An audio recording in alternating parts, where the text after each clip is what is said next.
merci encore une fois à cette plaisir à la présence. On sait que vraiment l'agenda est très chargé entre les deux feuilles de ministère. Voilà, donc merci beaucoup.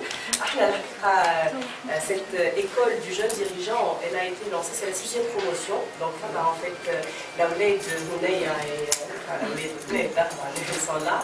C'est une école qu'on a lancée.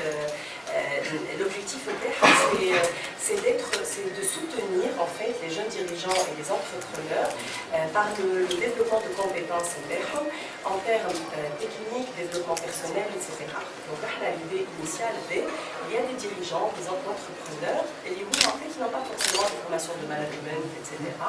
Et l'idée était initialement comme ça. Après, le besoin s'est vraiment ressenti, pour les personnes qui ont fait des formations management, etc. Et c'est comme ça qu'on a lancé cette école. Donc cette école fait 12 modules d'une demi-journée par semaine. Donc en fait, elle se déroule sur 12 semaines.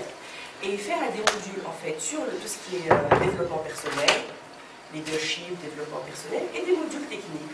Quand je dis technique, c'est la compta, la fiscalité, on a fait des douanes, voilà. C'est de contenu managériel. De contenu managériel, de gestion réellement d'entreprise. Vraiment, c'est des outils de gestion d'entreprise. Et en fait, c'est une école qui a été lancée, c'est une promotion à Tunis, mais par contre, on a lancé deux promotions à Sfax, une promotion à Nebel et une promotion à Sousse. Et de plus en plus, donc, le besoin se ressent. Et l'ambition, justement, ça c'est très important parce que c'est une école qui est grâce au soutien, qui s'est lancée grâce au soutien de la Fondation Konrad Adenauer, qui la soutient, la sponsorise. Concrètement, aujourd'hui, c'est un petit forfait, ça coûte vraiment rien du tout pour un jeune dirigeant d'adhérer à cette école. Voilà. Donc elle a été soutenue par la Fondation, sponsorisée, etc.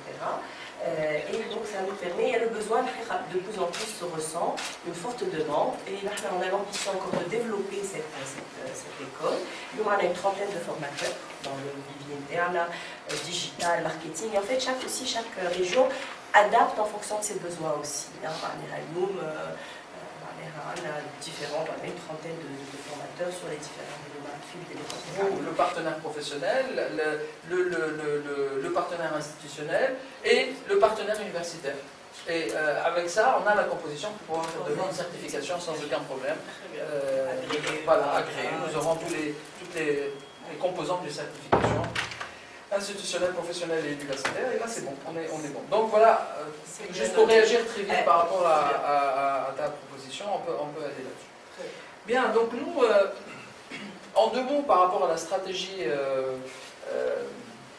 de l'employabilité. Alors, très précisément, le problème, il est où? Le problème, chez nous, vous le savez vous très bien, dans le chômage des diplômés, il y a 2 aspects. Il y a un aspect économique structurel et il y a un aspect lié à la formation.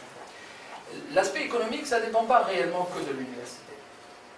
Depuis 6 ans, on fait 1% de taux de croissance. 1% de taux de croissance, c'est entre 15 et 16 000 postes créés.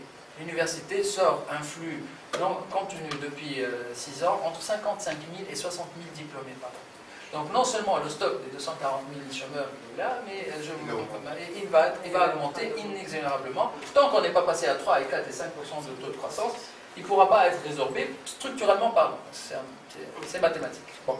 Donc ça c'est plus global. Ça c'est vraiment le problème du pays, de la politique gouvernementale, de la conjoncture nationale et de la conjoncture internationale dont on dépend beaucoup, comme le tourisme, le phosphate, ou le fléha, etc.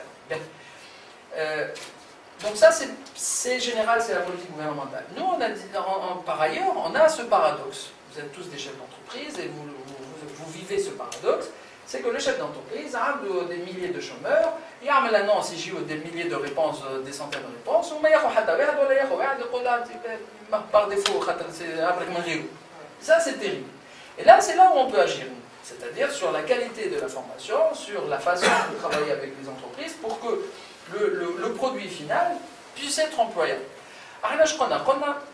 L'université a un rôle de formation depuis toujours, pas un rôle d'employeur. Mais les choses évoluent dans le monde, les choses évoluent en Tunisie. Et on a dit, c'est pas que l'université va changer de rôle, elle n'a pas son rôle pour faire travailler les gens. Mais par contre, son rôle, c'est d'accompagner ces diplômés, d'adapter sa formation pour maximiser leurs chances pour trouver un boulot. C'est pas tout à fait la même chose. Parce qu'aujourd'hui, malheureusement, la mentalité dans ce pays, c'est de dire, bah, tu m'as formé, tu me trouves un job.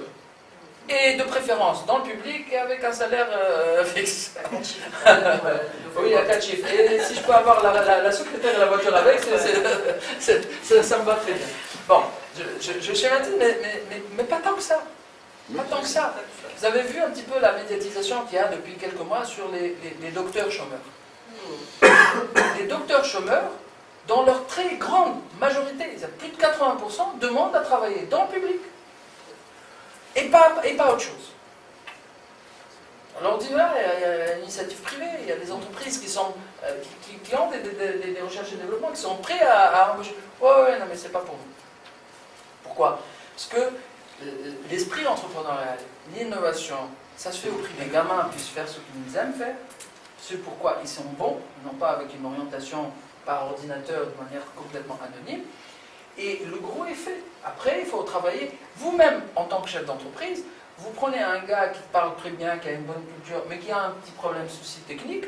Où est le problème? Formation professionnelle, il manque en informatique, il ne connaît pas tel langage, et alors il peut l'apprendre. Mais vous ne pouvez pas lui faire une formation de 3 jours pour qu'il apprenne à parler, ou qu'il apprenne à se tenir en public, ou qu'il apprenne pour travailler en groupe. Ça s'apprend progressivement sur tous les ans pendant qu'il est sur le banc de l'université, et ça commence, comme je disais au départ. Donc je reviens à l'employabilité. Donc là, on veut travailler sur ça. Notre théorie, c'est de dire que si on améliore tout ce qui est la formation de l'étudiant globalement comme un bon citoyen, qui soit à l'aise en société, qui soit à l'aise pour parler avec les gens, qui soit à l'aise pour travailler, qui sait réfléchir, qui sait analyser, qui sait critiquer, qui sait être autonome, etc., on aura gagné la bataille de l'employabilité, au moins du côté de la formation, du côté du produit final qui va sortir de l'université. Bon, après, je ne vais pas rentrer dans les aspects techniques. La présentation technique que j'avais fait avec les chiffres, avec les orientations, elle est sur le site du ministère. Je vous appelle à aller le voir, c'est un document qui est très intéressant, qui précise les programmes que nous avons. Et si vous sentez que ces programmes peuvent vous intéresser ou vous participez, vous êtes les bienvenus. Emile est chargée du dossier de l'employabilité dans le cabinet, donc vous pouvez la contacter avec grand plaisir pour voir si sur tel ou tel aspect on peut communiquer. Mais en tout cas, en gros, ces 4 axes sur lesquels on travaille, je ne vais pas rentrer dans les détails, je vais finir avec ça. Les 4 axes, on travaille sur l'innovation pédagogique. Aujourd'hui, les étudiants, c'est les étudiants du XXIe siècle, c'est les étudiants d'Internet, c'est les étudiants de la surinformation, donc c'est pas possible de continuer à le renseigner comme d'habitude. Ce professeur qui met un cours qui a 15 ans, qui commence à dicter son cours et à commencer à dicter, c'est incroyable, mais ça existe encore. Donc quand on dit innovation pédagogique, c'est des méthodes nouvelles d'enseignement, c'est de la formation des formateurs pour reformater ces enseignants qui ont du mal à changer de méthode, etc. Parce que ne maîtrise pas forcément toujours aussi ces méthodes, donc c'est un travail de longue haleine à faire. Donc il y a toute la partie innovation pédagogique, il y a la partie gouvernance, parce que nous avons un problème de gouvernance publique dans nos universités, c'est évident malheureusement. Donc, les universités doivent être plus fluides, les universités doivent... on veut que l'université, par exemple, parte à l'international. Nous n'avons pas de poste de responsable à l'international.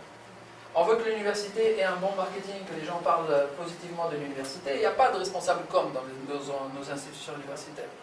On veut que les universités fassent d'activités associatives, que les étudiants s'épanouissent, etc. Il n'y a pas de responsable associatif dans les universités. Donc il y a tout à repenser en termes de gouvernance de cette pièce qui est sur collaboration avec les Allemands. Ils peuvent faire même un co-diplôme s'il le faut, c'est pas ça. Par contre, si on fait l'université tunisienne-allemande, il faut que les Allemands mettent le paquet, et financièrement, et en termes de ressources humaines, et en termes d'implication, parce que nous allons ensemble marketer le modèle allemand. Avec l'alternance. Avec la formation par alternance. Donc on leur a demandé de faire la formation par alternance pour les Bac plus 3 complètement orientés entreprise, et de la recherche master et doctorat uniquement en entreprise. Et on ne financera aucune recherche qui ne soit pas financée par l'entreprise. Donc, et c'est comme ça qu'ils ont accepté, c'est comme ça. Et puis, alors il y a une troisième composante, qui est la composante de formation professionnelle, qui tarde un peu parce que malheureusement elle dépend de l'autre ministère, pas du mien, mais bon, ça on essaiera de rapprocher les deux. Donc voilà. Donc l'idée c'est que on essaie de mettre dans les faits toutes les idées pour lesquelles on est pratiquement d'accord, qu'on évoque depuis des années, mais qu'on n'arrive pas à implémenter sur le terrain.